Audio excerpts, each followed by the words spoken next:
ежелгі шығыс аңызының желісімен. Гилдан, сен ерекше күшке ие бала туралы естіп пе едің? Естіген емеспін. Ол арыстандай айбатты, желден жүйрік болған. Егер жараланса, бір түнді ақ жазылып кететін. Ол өз күшіне ие бола алмайтын. Сондықтан да қауіпті болды. Өз күшіне ие бола алмаса, не болады? Бәрі өледі. Корей Робин Гуды жайлы шытырман оқиғалы дорама. Ол ешкімге өзі жайлы шындықты айтпауы тиіс. Бұл өмір қандай әділетсіз болса да, ол ешқашан өзінің күшін пайдаланбауы керек. Мен енді ештеңеден қорықпаймын.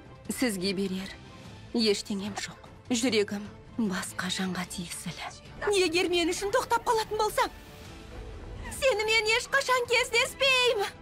Хон Гилдон Алматы арнасында.